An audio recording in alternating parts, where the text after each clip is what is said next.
So, I just wanted to let you all know that I'm making absolutely no promises with this episode when it comes to length. Part of this is because I didn't expect the last episode to be so damn long, but since I started the series, I've been writing more and more as the episodes go on, so I'll probably have to determine for myself what will be a 2 episode and what won't.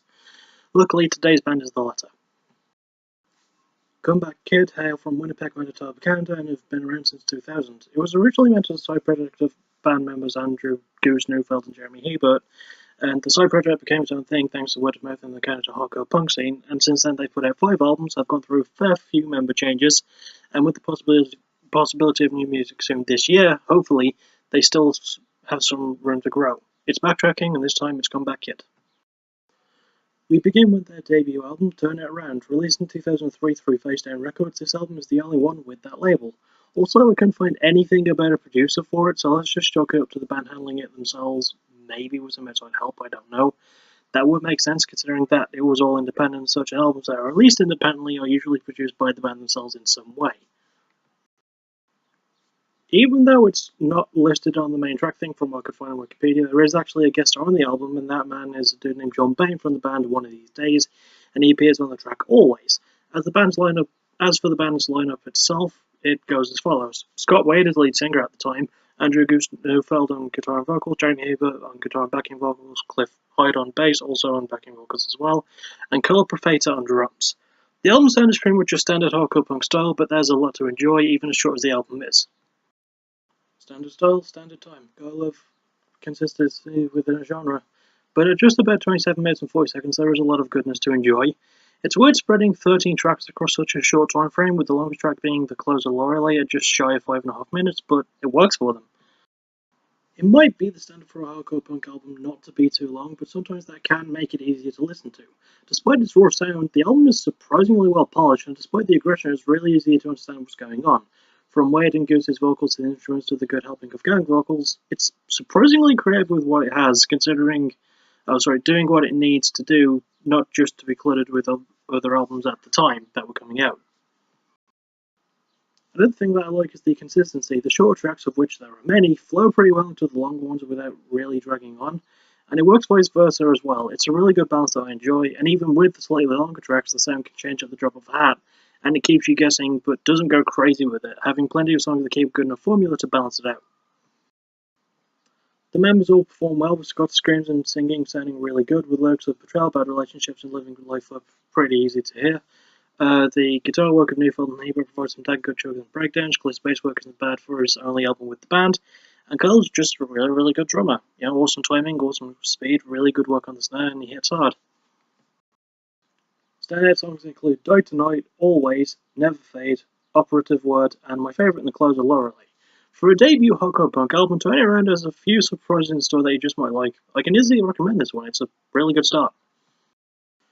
Next up is their second studio album, Wake the Dead, but before I talk about it, I will point out that Comeback Kid do not have a self-titled studio album, but they did release an eponymous EP before Turn It Around, called Comeback Kid, obviously, so get it, got it, good.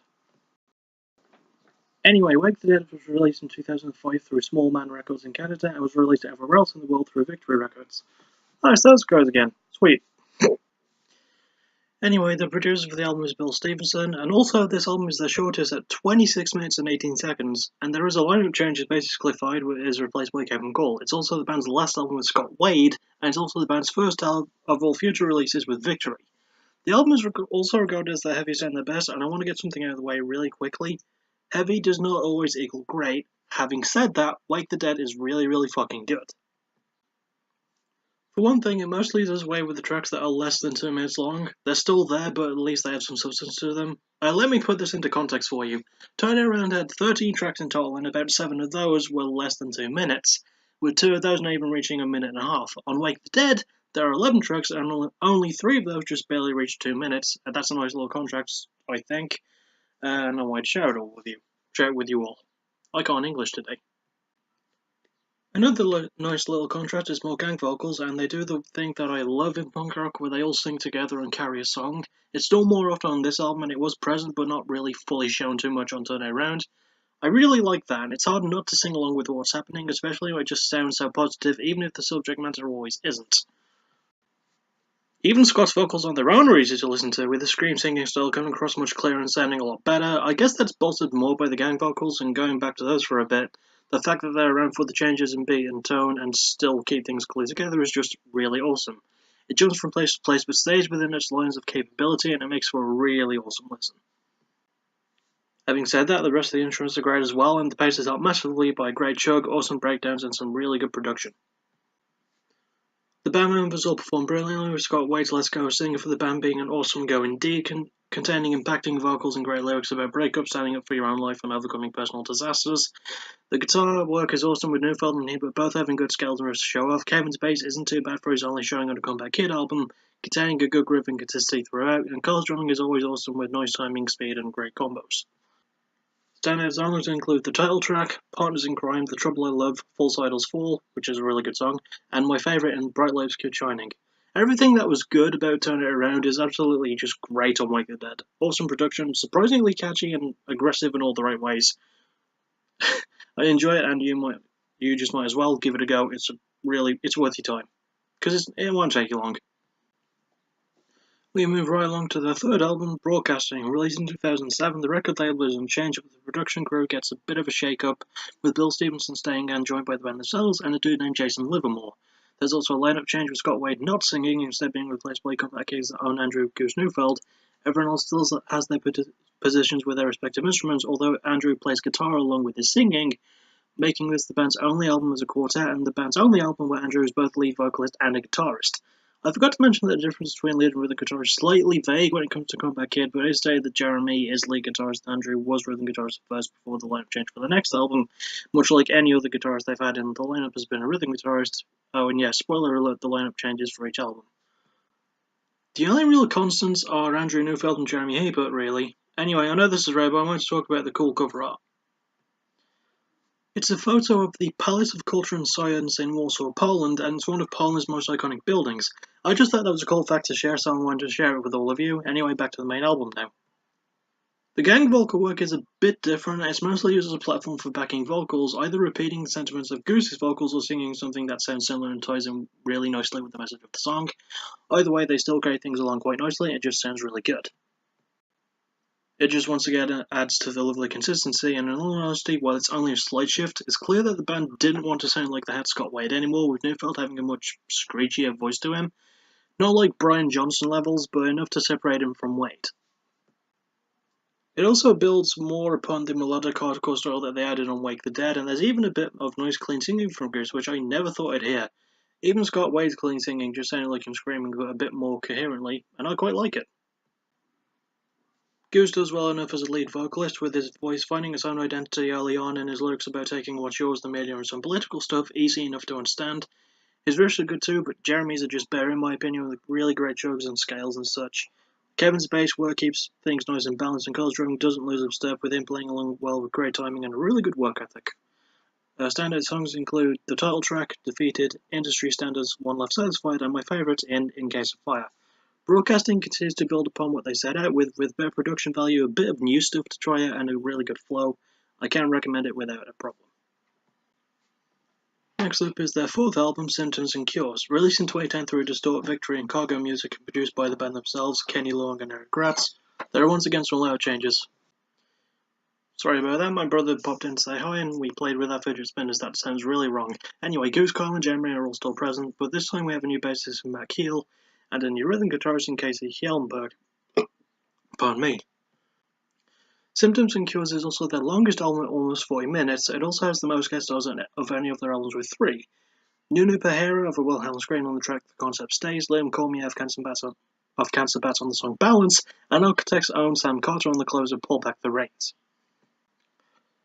Now, I do want to record that this is a good album, but that's kind of the problem. Despite the 3-year gap since Broadcasting, Symptoms and Cures feel so by the numbers and kind of basic. Sorry. It honestly feels like it's nothing that they haven't done before. Now, the switching of styles is still there, with less of a punk focus despite Goose screaming more than having found his signature voice on the album. That's a good thing, but what isn't is that it's kind of hard to understand what he's actually going on about. There are fewer backing a gang vocals I could remember throughout the album, and it sucks because they were a huge driving force in helping things along greatly for the first 3 albums. You'd think that they'd sacrifice that for a faster pace, but that's really not the case. The album kind of drags out, but it's only in terms of the instruments. Lyrically, it's not overly repetitive, and even though I don't understand what Goose is saying, at least I know he's not repeating itself 10 times in a row to close out a song. I think that my biggest gripe with the album overall is the production. It's not bad, but it feels kind of overblown, and it sort of leads the structure of some songs, specifically the second half of the album, to just feel jumpy and all over the place. The core sound of the album isn't bad, but it's let down by everything else around it. There's too much focus on Goose on his own, and not enough backing or gang of vocals to help him along. He might not need the help, but it is appreciated, and he doesn't really show that, I don't think. It's just a case of too many cooks in the kitchen laying down what is, at its core, honestly a good album.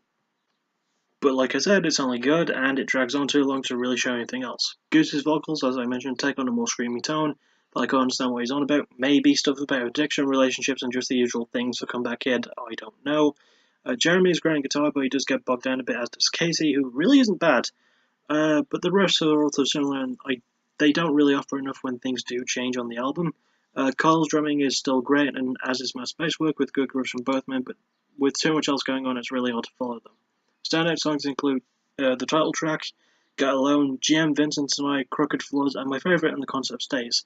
Symptoms and Cures is a good album, but it doesn't really do anything to set itself apart, and there's way too much going on from the outside.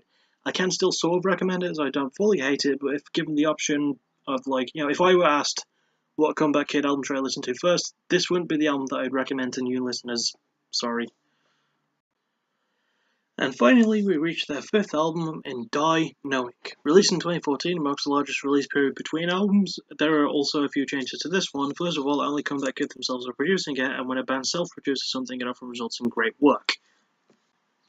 It was released only through Distort and Victory this time, with Distort handling the distribution for CBK's homeland of Canada and Victory handling it worldwide. We also get another new rhythm guitarist in Stu Ross. Also, I know you're all waiting for it, but this was my first Comeback Kid album. Yay! At the time, I'd been kind of interested in them, but not enough to go through their old stuff. Obviously, this was long before the concept of this show came to my mind. Then in 2014, I found out that they were putting this album out with a really awesome little trailer showing clips of the band performing live, recording, and producing their own stuff. The fact that the awesome introductory title track was dropped over the trailer just made it sound and look so damn cool, and I got really hyped for the moment, from that moment onward for the album to drop. And I expected something good, but I didn't know what to fully expect, and I certainly wasn't expecting Die Knowing to be my favourite album of 2014. And that's among a bunch of other great albums that year that include the debut releases of bands like Negative and Starset, who are two of my favourite bands right now. Die Knowing is just something fantastic. The intro title track is one of the best setups for an album that I've ever heard, and it gives you exactly what you'd expect. Intensity, great gang vocals, amazing lyrics, and just this great feeling of what a Comeback Kid live show feels like. Although the first song in the album might seem to drone on, it only serves as a great intro as the album goes straight balls to the wall after that. It's fast-paced, it's really energetic, it's just a lot of fun to listen to. And I like it when a band enjoys themselves. They didn't really sound like that in Symptoms and Cures. On Die Knowing, though, they sound like they're having a fucking blast. Oh, and there are some guest stars as well on this album, so let's get those out of the way. It's only two, as Paulie Correa of Devil in Me appears on the song Losing Sleep, and former Comeback Kid lead vocalist Scott Wade appears on the song Full Swing. That's really nice, I quite like that. They both put in a great performance despite having small parts, but the best vocal work definitely goes to the gang stuff. It's back in spades and carries the songs really, really well, and it's really brilliantly balanced by Goose's voice. It's more coherent and just sounds stronger with the help of, with the help of the backing vocalists, it's boosted to new levels.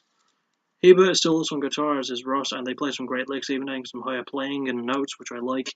Matt's bass work is great, adding a good choke and groove to things, and sadly, this is drummer Carl Profeta's last album for the band, as he quit in 2015 to become a chef in South Africa.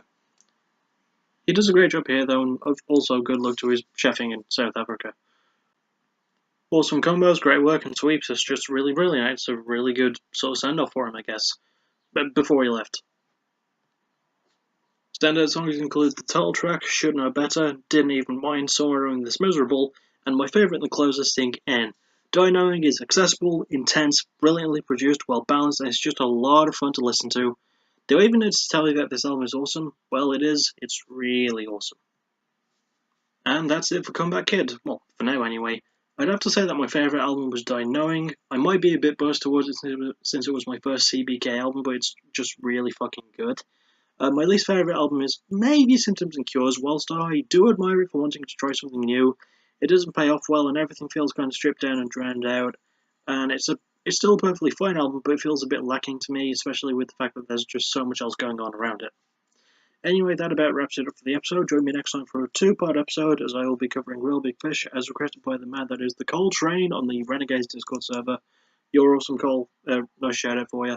I'll see you all next time, and thank you, everyone, all of you, for listening.